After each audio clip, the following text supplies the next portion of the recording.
Hello everyone, my name is Martha. I'm a relationship counselor and clinical sexologist, and I'm with Katrin with Love. So Katrin specializes in supporting people with vaginismus, and in this video, she has kindly agreed to share with us her vaginismus story. Thanks again for having me. Well, my vaginismus story first began with the little red flag that I didn't quite see as such a red flag at the time, but it was the inability to use tampons when I tried to.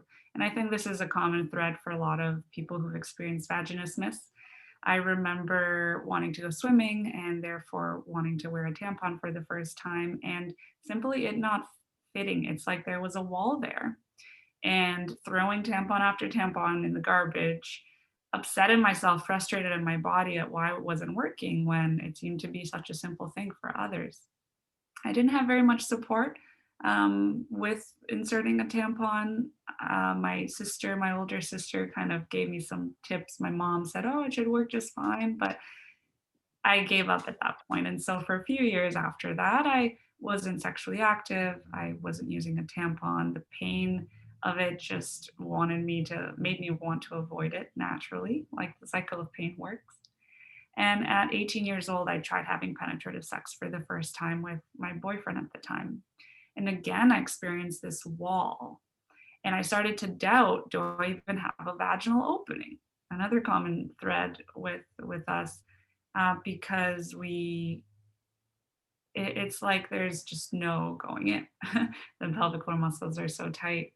And I tried to push through that over the next few attempts with penetrative sex with my boyfriend. And I was able to have maybe just the head of his penis inside, but it was just excruciatingly painful. Stabbing sensation with a knife that's been heated over open fire. So, of course, at that point, I said, okay, something must be up. I should go get checked out and see what's going on.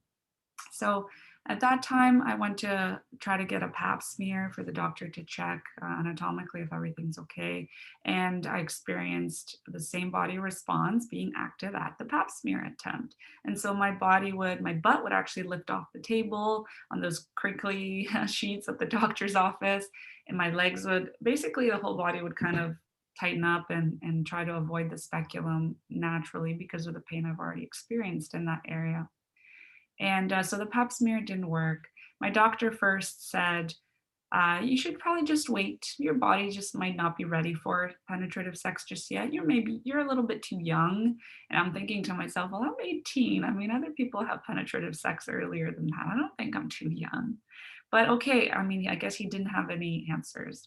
On top of that, he was a male penis owner, and there was a part of me that I later worked through around fear of the masculine and not feeling entirely safe in my body around a male. And so maybe that may have contributed to my pap smear not going so well.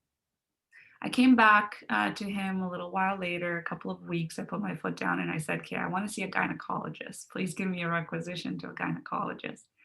And at that time he did, but he also said, why don't you try drinking some wine to relax? Maybe that'll help. Uh, Funny enough, being 18, that's illegal to be consuming alcohol at that age. And it's just interesting how we get this kind of medical recommendation simply because our doctors aren't educated for the most part in the body response of vaginismus. So understandable, but of course we wish their education did include this very important piece. And so later I went to a gynecologist. Vaginismus as a word wasn't mentioned either. She was able to insert part of her finger. She didn't think anything was really wrong.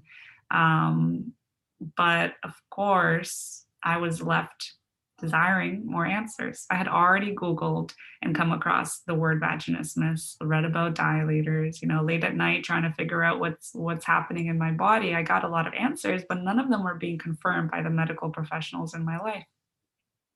It was only after that that two things happened. First, I went to see a sex therapist, and this was through my boyfriend at the time's parents' work benefits. So that was a fun conversation that he had with them to have to have me go to a sex therapist and explore this further. And there, I may not have been ready emotionally for some of the conversations that she was trying to have with me around my self pleasure practice.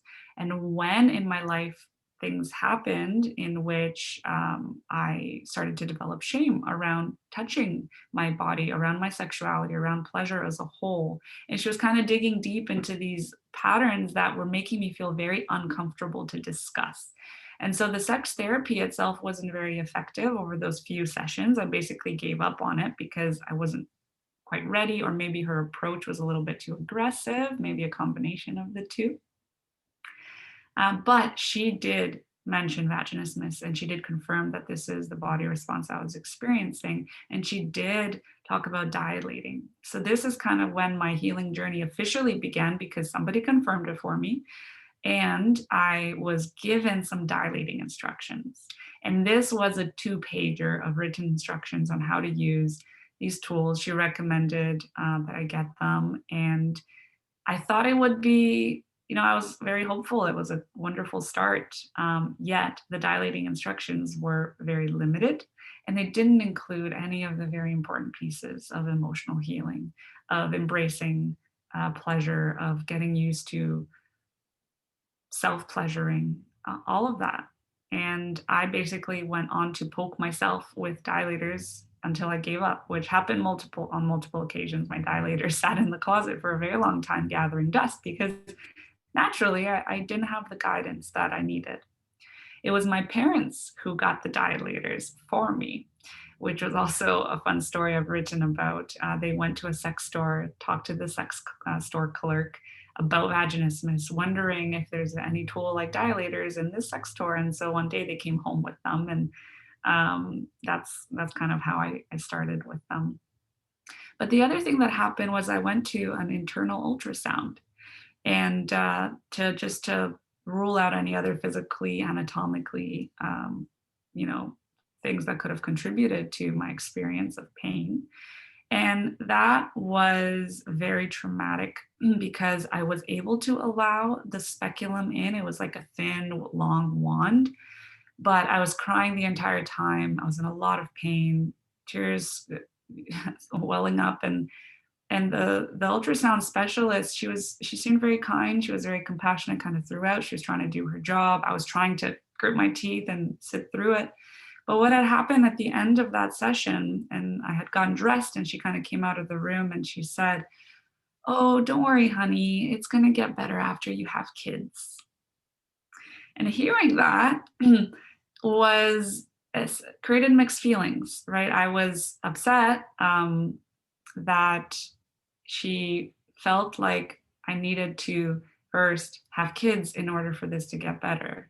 And to me, it sounded impossible. I needed a boyfriend first. I think at that time I was single at the time of the ultrasound.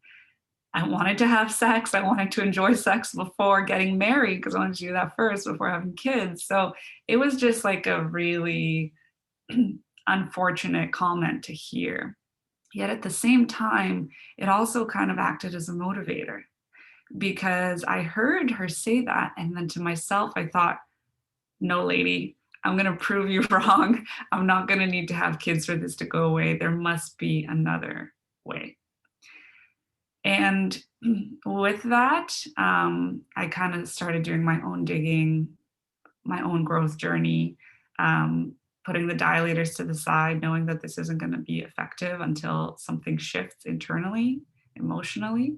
But of course, at the time, it was all very scrambled. I didn't quite have the sort of structure that I've created now. And I think for many, many reasons, I needed to go through that trial and error so that I can make all of the mistakes, most of the mistakes possible in this process, so that I can learn from them and I can guide people to not make those very same mistakes again.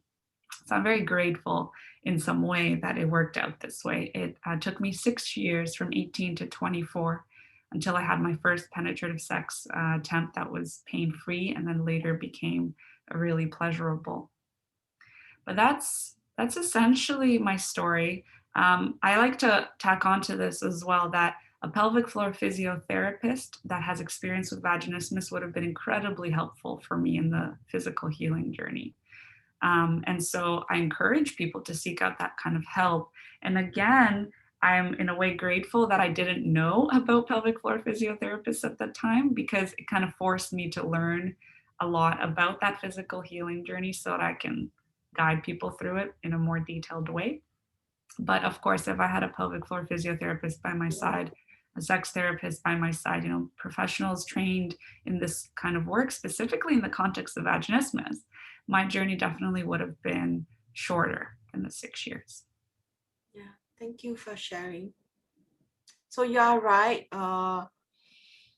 A pelvic floor specialist will be very good. A lot of my clients with vaginismus, they are not ready, they are not comfortable with being touched, and not all pelvic floor specialists are comfortable to counsel people with vaginismus. So you are right that it would be great to have somebody who to do the talking and teaching and supporting, and somebody to do the hands-on work as well. That would be great.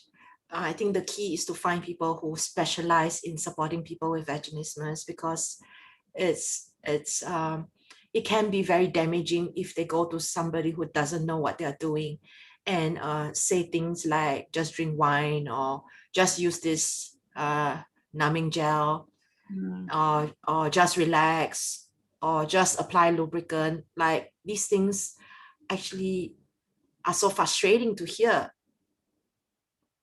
Yeah, absolutely. So that's my story. Thank you for asking, and thank you for listening. Thank you so much for sharing your journey and for the work that you do. Do you want to give a shout out of your website? Oh yeah, sure. If you'd like to get in touch, have a chat, you can head to katrinwithlove.com. That's Katrin withlove.com. And on Instagram, we also have really real conversations and insights and support. So my Instagram is pain free and intimate with dots in between. So pain free and intimate. Yes. And how about you? People watching this video, where can they find you? Oh, thank you. So you can find me at eroscoaching.com, and all my social media links are there. eroscoaching.com. So thank you, Katrin, for doing this. And if you are watching this video, we actually have 4 other videos that you may want to also check out. Yeah, they're great. Thank you.